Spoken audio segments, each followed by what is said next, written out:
This song was just everywhere back then. Oh, the yeah, nostalgia just hit. Oh my goodness. Well, man, just to be clear, we didn't paint ourselves the heroes. We are the heroes. Okay. America #1, baby. Let's go. Number one. And look at this patch. Oh my goodness. For all mankind. Yep. Whoo. And they turn on the gravity. How? Good enough. Yeah, before the yeah. Yeah, do mic test. Check. Everything's okay. Then I thought, okay, that means they're coming in. They're doing some kind of like going around the moon and speed up at the same time. So Truman gathers the crew and everybody together into the conference room to talk about the plan using planes on sticks. Let's listen. Okay, gentlemen, so here's the flight plan. Now let's keep the laughter to a minimum. I know this is not to scale. I think the Air Force and the Navy actually do planes on sticks. Yeah. I think it's a very good visual aid to help understand like general principles about what's going on. Even in the Battlestar Galactica, they did ships on sticks. Yeah. We'll take off Tuesday at 6:30 p.m. 67 minutes later, you're going to dock with the Russian space station to meet cosmonaut Andropov, who will refuel the shuttles with liquid O2. Then you'll release and take a 60-hour trip toward the moon. Okay, so like last week, these guys were on an oil rig drilling, talking about some interpersonal drama. And this week, they're in a conference room in NASA talking about refueling on space stations and going to the moon. My God. Life takes a meandering path. You never know what you're going to encounter. So just keep trying. Work hard.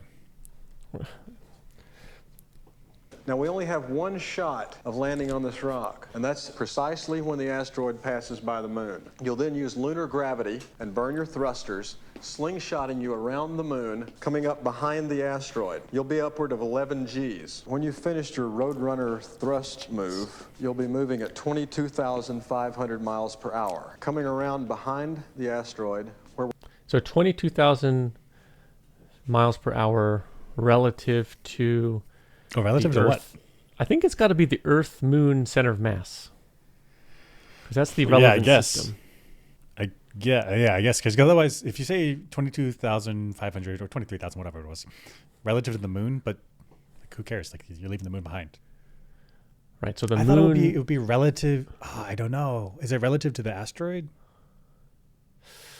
But you want to have almost zero speed relative to the asteroid. That's right. Otherwise, you just zip right past it. You won't be able to land. So no matter what your velocity is, and no matter what frame you're in, you want your velocity and your acceleration, but basically your velocity to match the asteroid. Right. And I think the most relevant place is the center of mass of the Earth and the Moon, which is essentially relative to Earth, I want to say. Right. Because if I remember, the center of mass for the Earth-Moon system is inside the Earth. Inside the Earth, yeah. Now, why wouldn't it be solar-centered? Why not do relative to the center of the solar system? I mean, I guess you could do that, but why? Like, the relevant object is the Earth. You don't want things hitting the Earth. Right. So I think that is too much. Even though it would work, it would just overly complicate the calculations unnecessarily. Right. It have all sorts of weird tangents and stuff. Like, not worth it. I guess when they're predicting, they being like the scientists, are predicting the orbit of the asteroid that's going to hit Earth, that would be solar system level. But once we're inside Earth-Moon system, that's the input for these calculations. Right. Effectively, at the distance where this asteroid is, effectively the sun doesn't matter anymore. Who cares? Like, it's off doing its thing somewhere else. Who cares? we're hoping that the tail debris will be cleared by the moon's gravity, and you'll land right here. That's it. What's it gonna be like up there? 200 degrees in sunlight, minus 200 in the shade, canyons of razor-sharp rock, unpredictable gravitational conditions, unexpected eruptions, things like that. Okay, so you drill, you drop the nuke, and you leave. Now here's the key. You're gonna remote detonate the bomb. Before the asteroid passes this plane, zero barrier. You do that, and the remaining pieces of rock should be deflected enough to pass right by us. Now if the bomb explodes after zero barrier, game's over. Yeah, wow, the Earth disappeared. Okay, gentlemen, so enough to pass right by us. Check it now out. if the bomb explodes after zero barrier, Earth is gone. That's how bad this asteroid is. What a great visual aid. I see Yeah. the plane. I see the cleaving from the explosion. And then I see the angles for the dotted lines.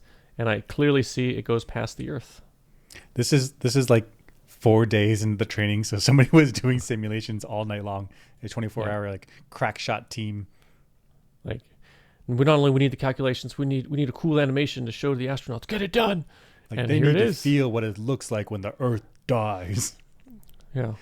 But it worked, right? It's going boom. Boom. Yeah. Great visual aid. God, it's just imagine being an oil driller and you're talking about going to the moon and nukes and drilling in an asteroid and you're on the surface of an asteroid that's never been done before. Like, oh my God. So on one hand, it's like what in this world? Not even what in this world. Like what is out of this? I don't even believe in the moon landing. Like, what are you telling me? We're going to land an asteroid. On the other hand, you put me on that rock, I'm a drill. I'm a drill. Hey, That's what I do straight down. all day, every day, except when I'm on vacation. Just drill, Drill, baby, drill. drill, baby, drill. I mean, otherwise, it's a pretty good plan, right? Yeah, I mean, it all makes makes sense. sense. Yeah. So this is AJ and Grace, and they talk about why are we risking our lives? Like, what is the purpose of doing all this? Baby, do you think it's possible that anyone else in the world is doing this very same thing at this very same moment? I hope so. Otherwise, what the hell are we trying to save? Don't wanna close my eyes. This song was just everywhere back then. Oh, the yeah, nostalgia it's just hit. Oh my goodness. He's got a point though, right? Because these two in the movie represent, well, young love, and it's the future of humanity. I mean, we want not to preserve the wars and the battles and the hate today. Like, we want to preserve the good stuff. Like, this is what we want for people in the future. Right, so they're high on life, young love, in a beautiful setting, on a peaceful earth. Like, this is Springtime of life. what people are fighting Springtime of for. youth. Mm-hmm. And this is why people would go do this, with their lives on the line to go save the earth for these moments. Mm-hmm. And you have to believe that other people around the world are also experiencing this type of joy, this type of happiness. And we know there's wars and we know there's problems and people are not happy all the time, but hopefully they can get some of this in their life at some point. And this is why we go up there. Mm-hmm. Can we listen to it again and then just pause right after AJ says his thing? Baby, do you think it's possible that anyone else in the world is doing this very same thing at this very same moment? I hope so. Otherwise, Let me what switch the it. hell are we trying to save? Yeah. So AJ, he's like, I hope other people around this world are also about to fight right now. I want to save them because I want to save people. I want to save the sex havers. I want to save these people. These are my people. I want to save them. All around the world, people about to get it on. I'm going to go up there in the sky and risk my life and save them. AJ, this guy, what a bro. I mean, kinda. It's a big part of human life. Yeah, right? Yeah. But if you're a loner, depressed person out in the woods AJ with no don't human care. connection, we would just sacrifice you. No problem. Yeah. Because I mean, you're not AJ's experiencing not saving these. you. You don't experience life the way everyone normal experiences life. Mm-hmm. Therefore, you're unworthy, and we're not saving you. We're saving these cool people. AJ only saves horny people. That's right. He's like those porn stars down in Los Angeles. This is what Save this the is for. save the heck out of them. They're worth 20 people each. I can count how many people they're worth on their IMDb. It's in list form. Oh my goodness. Okay. So we see what is happening on the rest of the planet, and they don't know. They're completely blindsided by these meteorites. They crash down on the earth and just destruction. And it's top secret. They had no idea what was coming. NASA held it to themselves.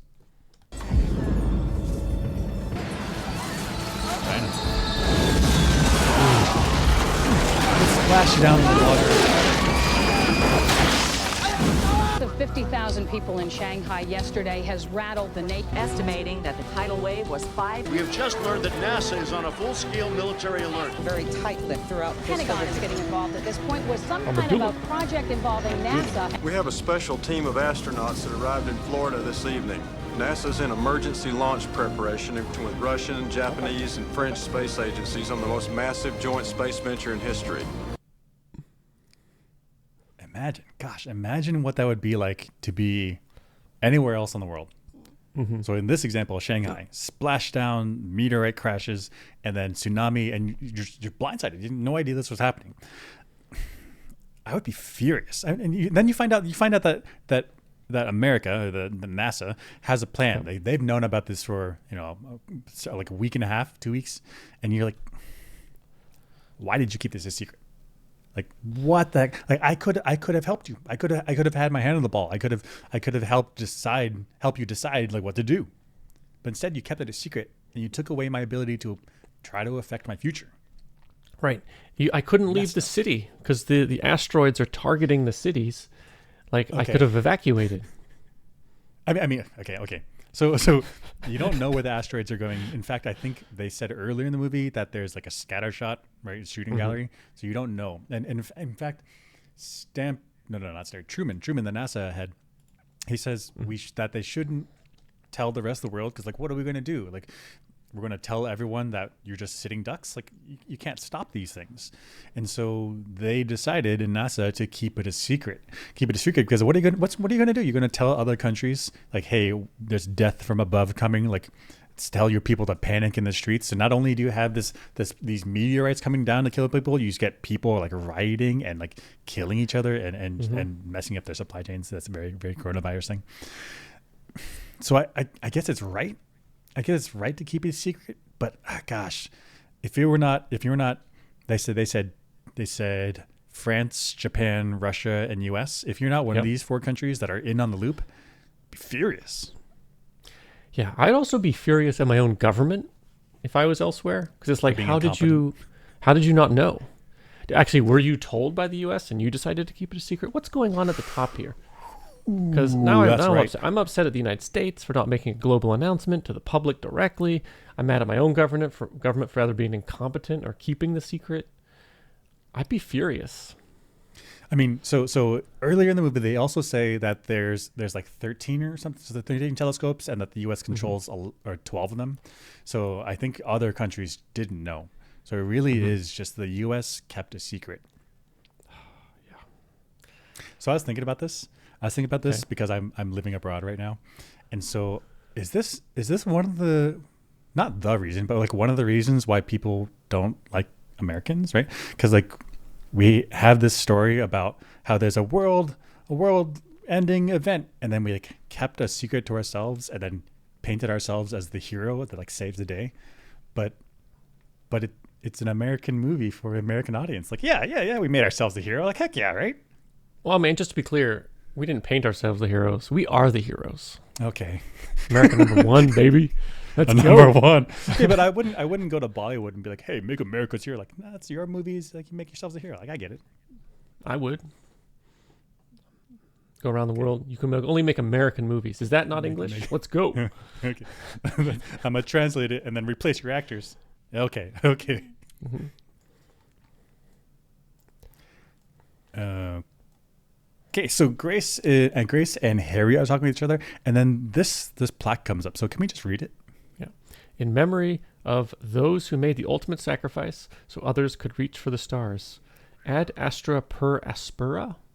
Mm-hmm. That means a rough road leads to the stars. Is that right? I think so. I don't speak Latin. Godspeed to the crew of Apollo 1. So this is the plaque commemorating Apollo 1.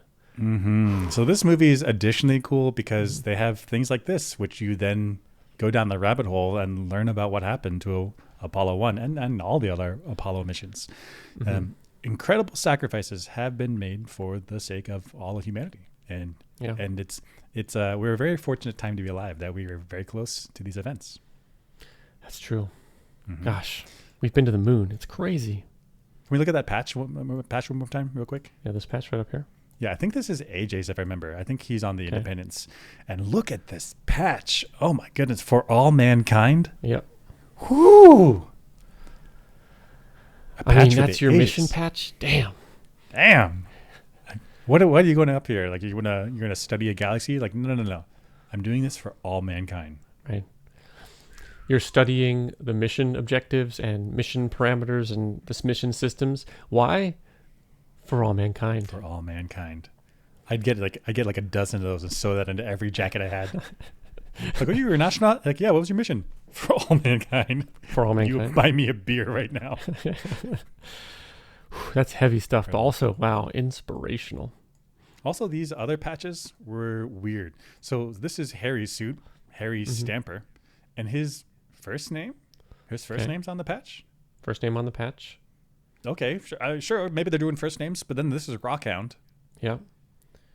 And his first name is Rockhound? That's his first name? Is it? That sounds like a last name, doesn't it? It sounds like a nickname. But Harry Stamper's his last name, and his patch, his like identification patch, is Harry. So this is his first name, Rockhound. I mean but you can't name your kid Rockhound. You're setting him up for a weird future on the outside. Like, get him a normal name. Okay, but he fulfills the name Rockhound because he becomes a genius geologist person who is literally a rockhound. Yep. I mean, so you're saying his parents set him up for that? I'm gonna name my kid like ruler of the universe, right? Like, I named you that. No way. It's got to be a nickname. I guess. Okay. Maybe you use the nicknames because that's what people are like ready to listen to, ready to hear. So then you need to put the names on the suits on the outside because there are those four NASA astronauts, and they need to be able to read the name and talk to someone quickly. But isn't that what a call sign is? That would be their call signs. Rockhound is his call sign now, and Harry's call sign is Harry. Well, it's better than Harold or whatever. That's true. Yeah, kind of a weird patch system. It's almost like they came up with it on the fly. Speaking about on the fly, there's these helicopters down here. Oh, yeah. And they got the NASA logos, which clearly means they're NASA helicopters. But they got guys with guns on them. Like, it's like a submachine gun some type. Right. I guess in our world in the 90s, NASA did not have helicopters or guys with machine guns unless they did. And I mean, they did not that we know of. That we know of, right? I mean, we created the Space Force, like 5 years ago? That's right. Space Forces did not exist back then. Maybe that was just the declassification of the NASA Space Force and officializing it in the public sphere. Okay. I mean, they would know NASA's best. not just about space exploration. Yeah, okay, yeah. I mean, like it even more. Because Star Trek, they grew up from whatever American. Yeah, they're American-based. And so they're like, we're all about exploration, but they got a military branch. Like, NASA can get a little military branch too, right? You never know when the Soviets, or now the Russians, may show up and start taking satellites away from you. I don't know what they would do, but you never know. Maybe you got to send a NASA combat astronaut team up to handle. Oh, Johnny Kim. Oh. Maybe they already have sent up a crack team of Marine astronauts. Navy SEAL astronaut medical. Oh, what a human. Oh my gosh. Okay, I feel insecure. This is a speech. This speech from the President of the United States, and he's not addressing the United States; he's addressing the entire world. And he makes a statement about, for the first time, something on Earth is able to stop its own extinction. And I have questions about that. We are faced with the very gravest of challenges. Armageddon, the end of all things. And yet, for the first time in the history of the planet, a species has the technology to prevent its own extinction. And everything that can be done to prevent this disaster is being called into service. So what's the question? The question is, So he makes a statement of for the first time, a species is able to prevent its own extinction. He says he has the technology to prevent its own extinction. And so my question to you is, this is a movie, but in the real world, have we made technologies to prevent our own extinction? Like, are we actually doing this? I mean, so first off, the technologies to stop our own extinction in terms of like, that's the reason for the tech. I don't think we do that very much. But I think there's a lot of tech where we're making it for one purpose, but it doubles up as an extinction preventer. Oh, maybe we're saying the same thing. Oh. Okay, so my example, topical, was virology. Okay. Right? So there could be a virus, easy to imagine, that sweeps across the planet and then all humans are dead. Heck, I mean, coronavirus run around the entire planet. Corona-19, although it wasn't like extinction level.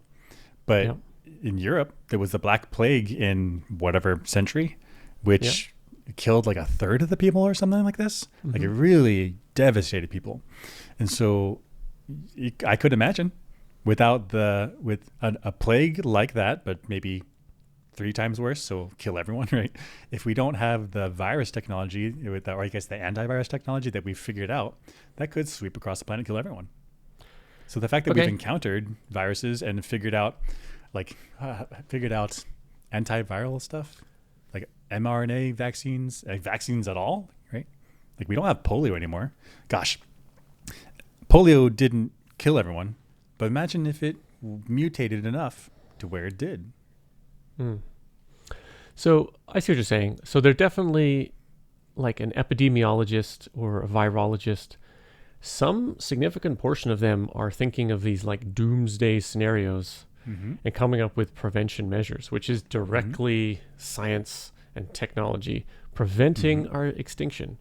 But then there's like NASA things where they're sending up rockets and probes to Mars and to Venus and to Jupiter, which can then double up as extinction prevention if an asteroid comes towards us.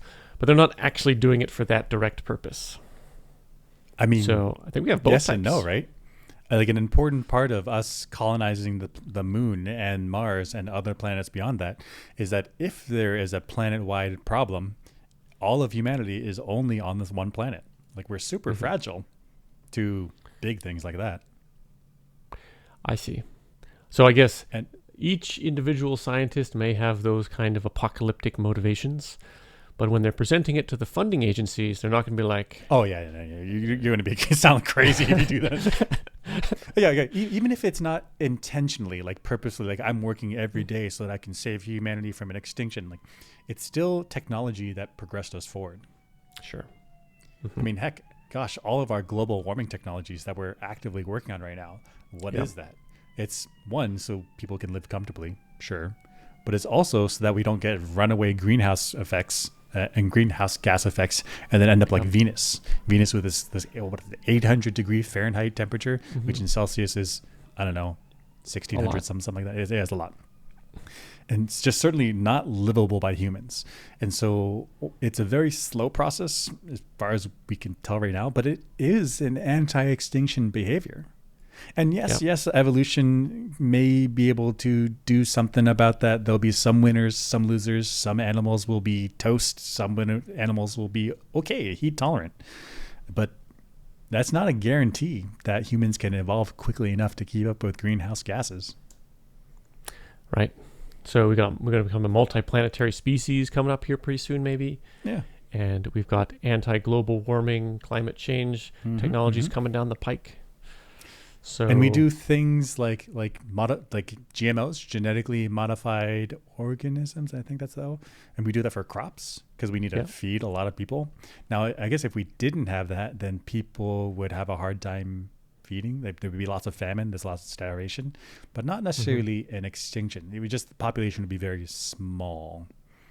But if crops were not heat resistant, not drought resistant, you might get extinction level events. Yeah. I mean, I guess most things are not going to be completely extinction level events. They're just going to be like 90% of the humanity is toast. Like, it's not extinction level. We'll survive. It'll be a bottleneck. But it's not extinction. I hope that 10% left in that bottleneck is able to understand all of the technologies that we've made today. Otherwise, we could be back in the dark ages. Right. I think global warming is one of those. It's not going to kill everybody. It just has the potential to reduce the population substantially if mismanaged. But I don't think it would kill everyone. You know, I don't think so. I wanted it to be a positive tone. The positive thing is that it's not killing everyone. What do you want? That's okay. That's true. Okay. Some things we are progressing in technology. We are figuring things out. We are defending ourselves against extinction level events. Yeah, in many ways we are. That's true. We're good. Yeah. So this is during the mission. All the guys and one woman are going up in freedom and independence. They dock with the space station to refuel, and they turn on the gravity. How? Yeah, so they spin it, I think, a little bit. They spin this sumbitch, right? And then, okay. Which means if they spin it along this center axis, which my eye is thinking that's center, that makes sense. You're getting gravity of this type, where the gravity is pushing outward. The simulated gravity, the centrifugal force. Yeah. In fact, these arrows are good because it's weaker towards the tail of the arrow and stronger towards the head of the arrow. So when you're outside here on these tips, like here, it's going to be super strong gravity. But when you're sort of hovering around the middle here, it's going to be lighter. Very weak. Yeah. I agree. And it does not look like it's structurally created for artificial gravity. Yeah, a lot of these things are at right angles. They don't look very sturdy. Like if this thing's spinning, these structures look like they're going to snap off. It feels like to spin, they would have to spin at a fast enough rate to simulate Earth-like gravity, because that's what they look like when they're running around inside the space station. It feels like my intuition, my gut guess is that this thing would rip itself apart. Yeah. Plus, and then if you're in here, if this is truly where it's rotating around, if you're in the center here, your head is going towards the ceiling and your legs are going towards the floor. That's right. So you would get gravity from your feet pulling down, get gravity in your head pulling up. It would like stretch you out. And I don't think it would have enough force or anything to rip you apart. Like stretch you, not like medieval torture, right? But I think you get all kinds of woos going on, you know? I think, your proprioception would be messed up. Right. I don't know if, it's like you're spinning and then your head's being pulled away from your feet. So when you eventually vomit, it goes everywhere in the cabin. Yep, because it's spinning. Nope. In addition, when they do the fuel transfer, there's so many unforced errors. They needed to take 10 minutes, 20 minutes, get a comms plan down, coordinate between all the different crews. Instead, they're just going. 150, okay, 160, okay, 200. Bad disaster for a space station. You can call for left on, and you see here number 1 on. Then you pull this down all the way down. Ready? I mean, there's language problems as well. So we need to take a second. You know, you got a Russian speaker and an English speaker. It's kind of confusing. Yeah. And then they come in with time pressure. I don't know why. That's right. They're not ready to transfer. Why not? Why are we ready to transfer? Let's take 10. Yeah, they're not under so much pressure. Yeah, they need to get the fuel quickly, but not to the point where they need to make mistakes. Right. Slow is smooth and smooth is fast. There it is. Yeah. Navy SEAL stuff. Johnny Kim knows. Yeah, so the pressure gauge immediately goes into the red. And there's no comms. Hey, lad, the pressure's climbing. Don't touch my uncle, you know? Not right now, dude. Not right now. He used to work for a big bomb factory. Why is the mic off? What is going on? That's right. They need to have someone dedicated to watching that screen. That's right. And these guys, I don't even think these guys know that the fuel transfer has commenced. That's right. No. There are people sitting in the shuttle doing nothing. Yeah.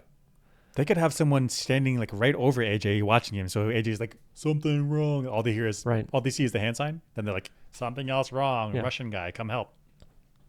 Right. That's your backup comms plan. Yeah. You know, in case something doesn't work, like the mic not working, you have people who have the ability to shout down the space station. Every 90 degrees on a long hallway, posted person. Posted dude. Check your Hang out hoses. there. We got some thermal variation. Stanford, let's look at the couplings. Back on the shuttle. Oh my gosh, it's so high. Shut down.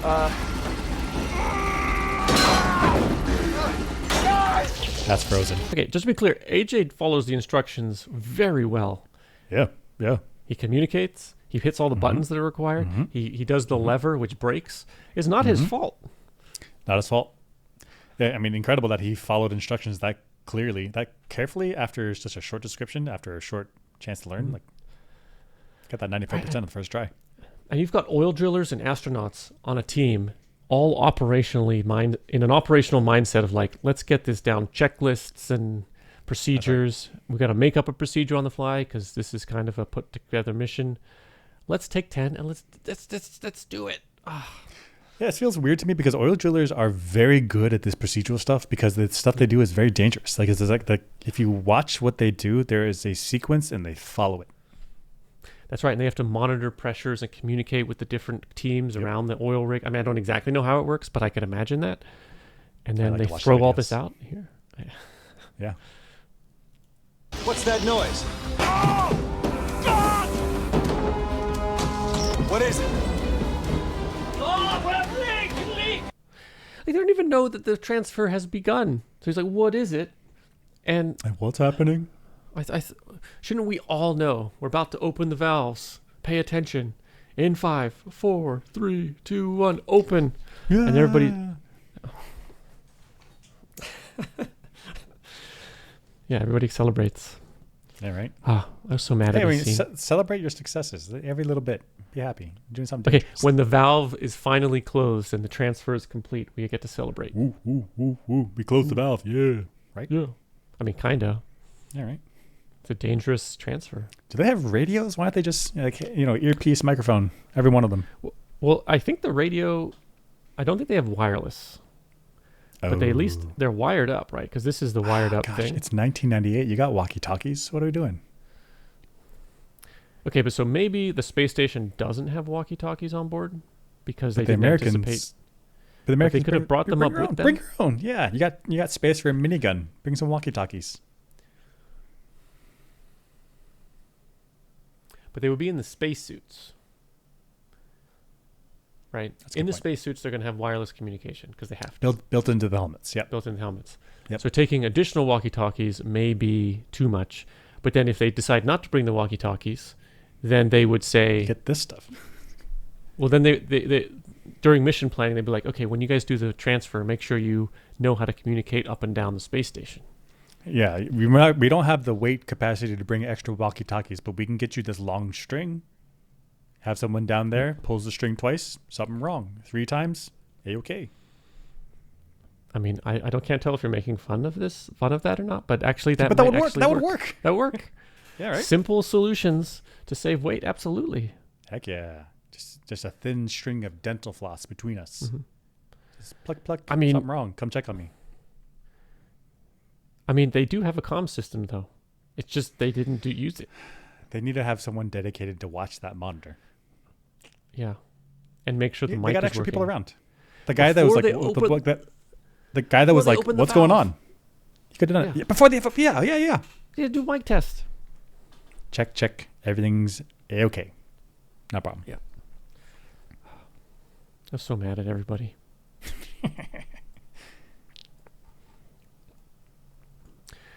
Okay, so they're after the fuel transfer. They're heading to the moon. They're going to do the slingshot around the moon to catch up to the asteroid. They say 9.5 Gs for 11 minutes. Is that realistic? Is that survivable? Shuttles are ready for the burn around the moon. Radio contact terminated. 9.5 Gs for 11 minutes. I'd start praying about right now. 9.5 Gs for 11 minutes. That sounds like a lot of Gs for a lot of time. Are you saying? Is it the right number? Is that a reasonable number? 9 Gs?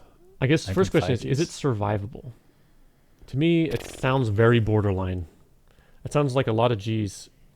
So I think fighter pilots, they wear these like compression suits after 4 Gs. Yep. So after for like 5Gs and four and up, they get these suits that are basically airbags, and they turn on and they squeeze the blood, so that way it keeps the blood in your stomach and your brain, so you don't like pass out, and then you can't handle this anymore. Right? But I don't know if that's survivable or if that's like a functional requirement. Like I need to keep the blood in my brain so I don't pass out. Human tolerance. Here we go. Ooh, okay. Okay.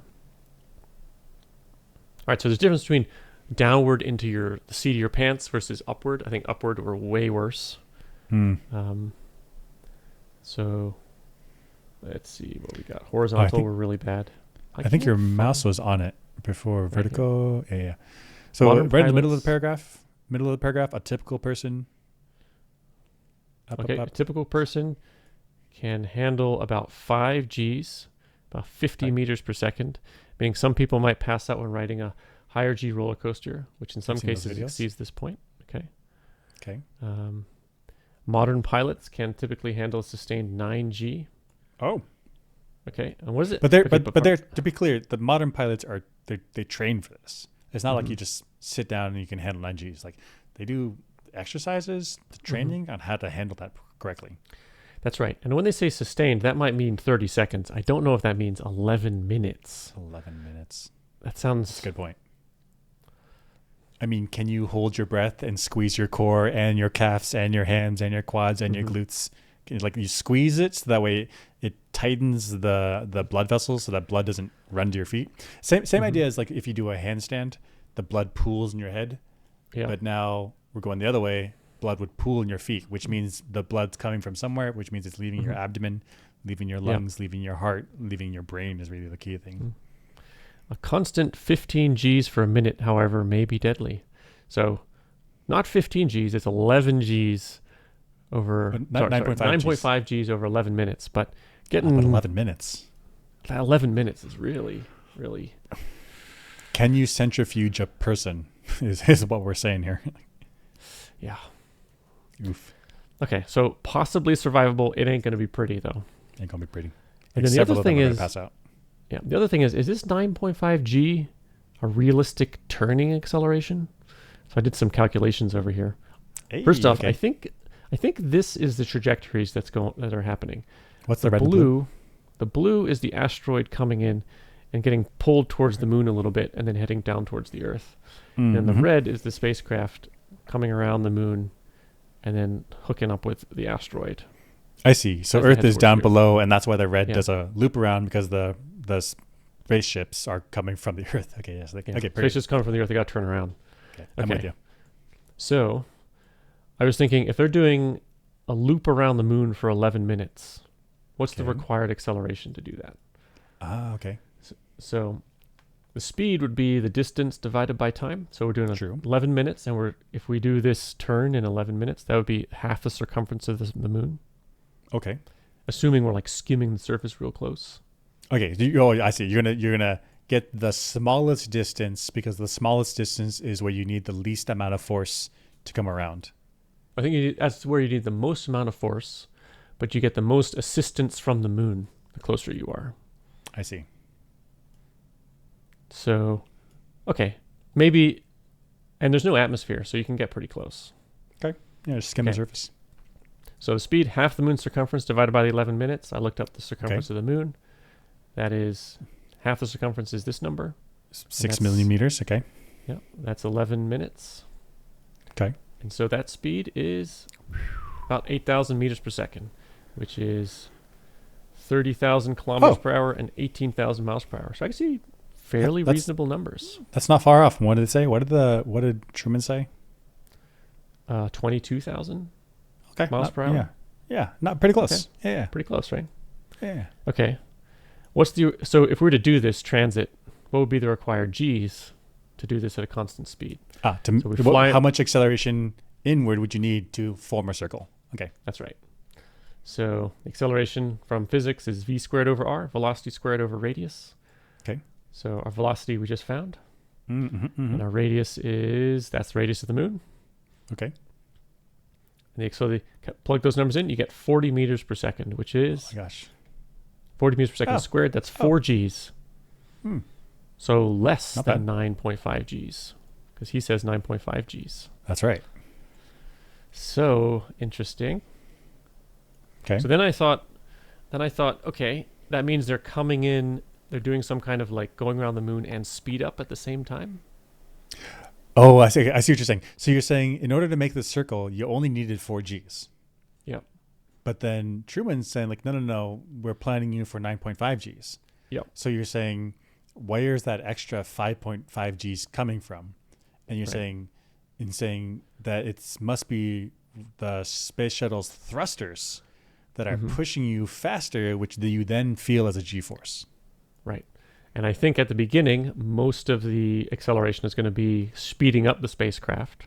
Mm-hmm. And then towards the end, most of the acceleration will be in towards the center of the moon. To pull you into the circle. Right. And then you turn them off, and you should be going tangentially toward the asteroid. Okay. I think. Okay. So that means the approximate maximum speed, we use the same equation, but we now solve for a velocity and plug in 9.5 Gs here. So you're going to get the difference in velocity, the acceleration. Yeah.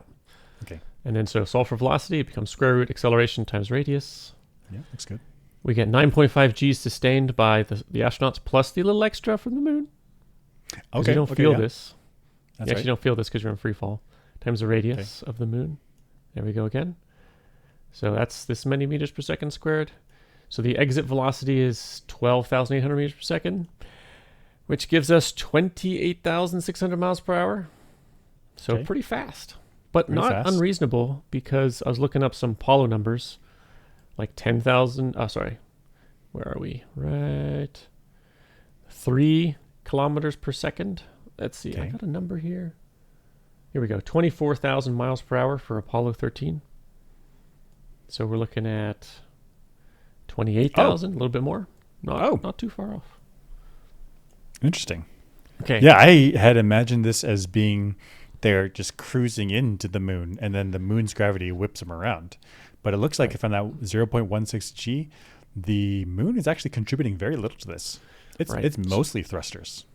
So I think a slingshot maneuver, which is how they describe it, how Truman describes the maneuver, is when you use a planet's or a moon's gravitational pull to give you a little more momentum to save fuel. But if you need a quick turnaround, this 1.16 G just ain't going to do it if you need to have these high speeds. Gosh, so the thrusters are contributing essentially all of the turnaround oomph. Oh my gosh. Yeah. That's exactly right. I mean, because you would get almost the same number if you had just set that at 0.16 G. If you set that to 0, you'd almost get the same number. Right. You set this to 0, which is the moon's contribution. Essentially makes this number unchanged, a couple percentages, which then this is a couple percentages lower, but not really that much.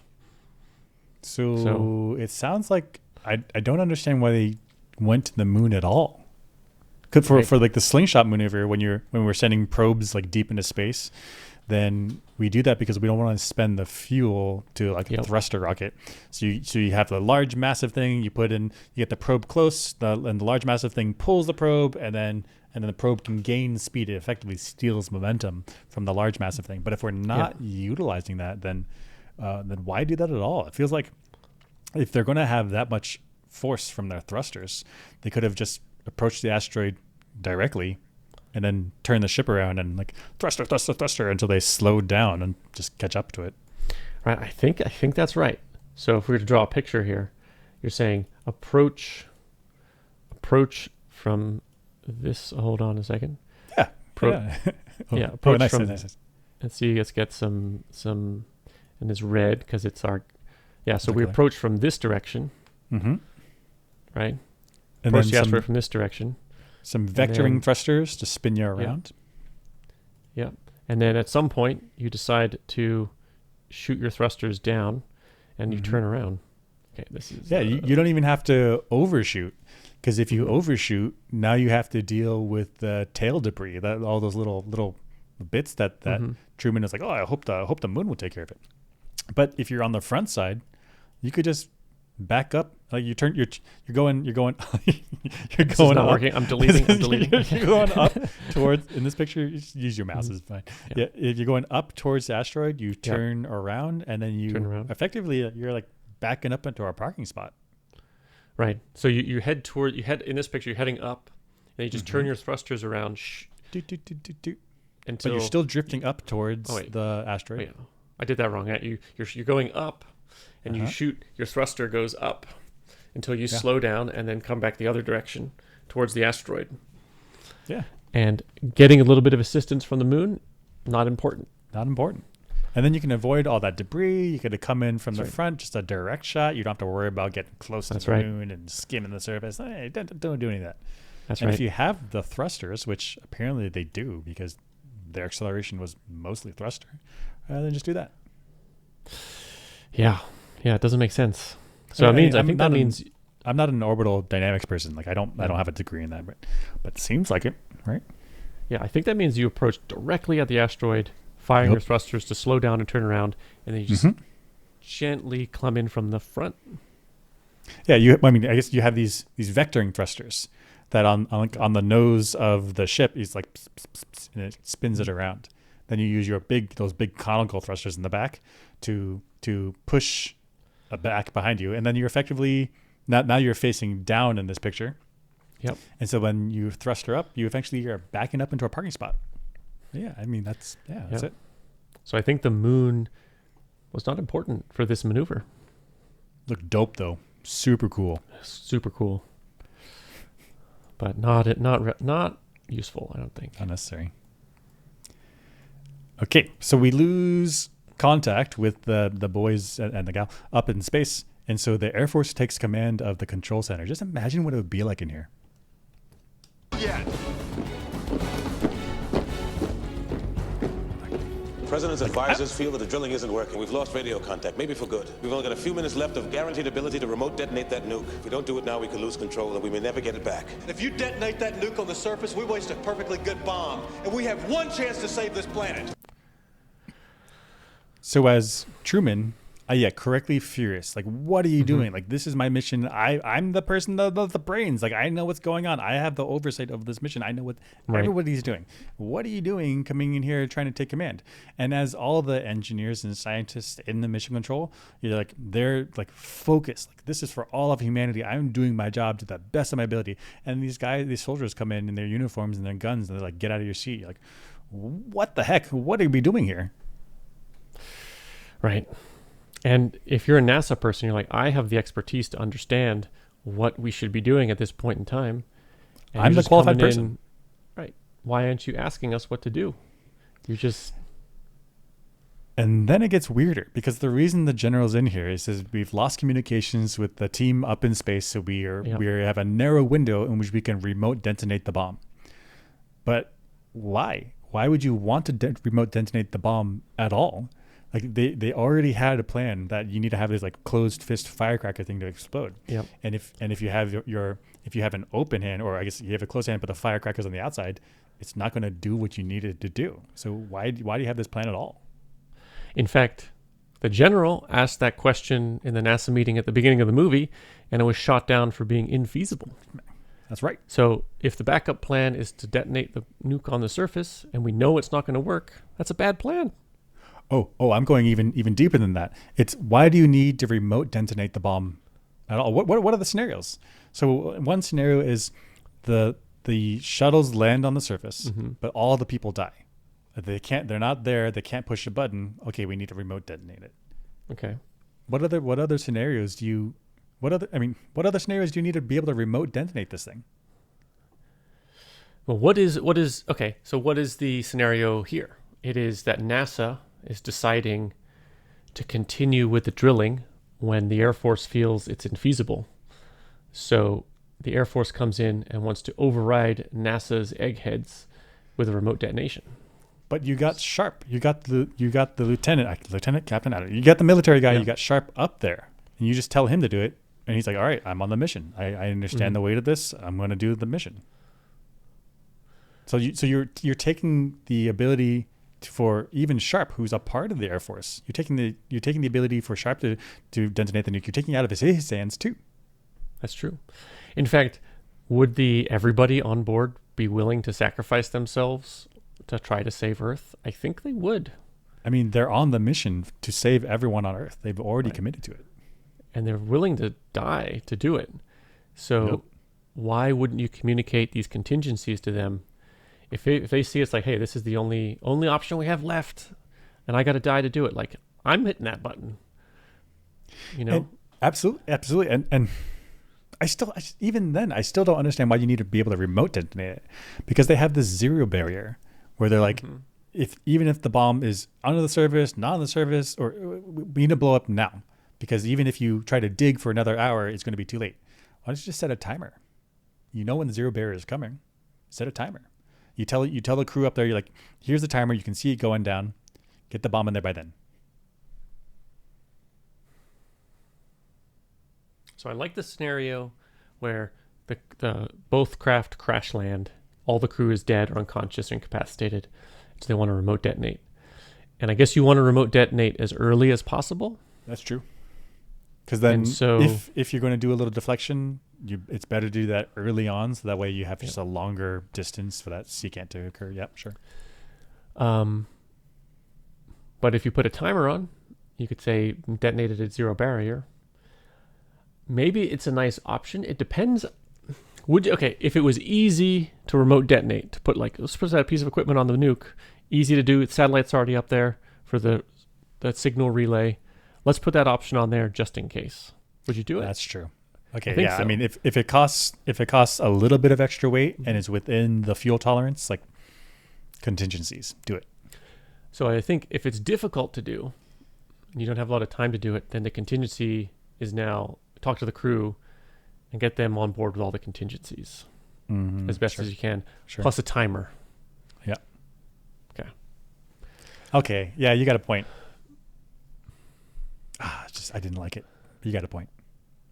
But but would you put the remote detonation device on the nuke even if you couldn't think of a scenario right then and there?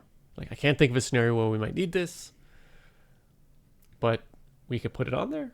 Should we? I mean, you've convinced me that if it's cheap enough and easy enough, put it on everything you own, right? Just do it. You never know when you might need it. Just anything.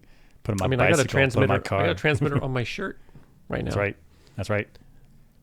The surface temperature of my skin is 87.7. Oh, you meant it's just like a generic transmitter. I thought you meant like you rigged it to explode. Oh my gosh. I have those too. Yeah, that's right. I put that on my pants after I eat some Taco Bell. Let's go to the next one. What are we doing?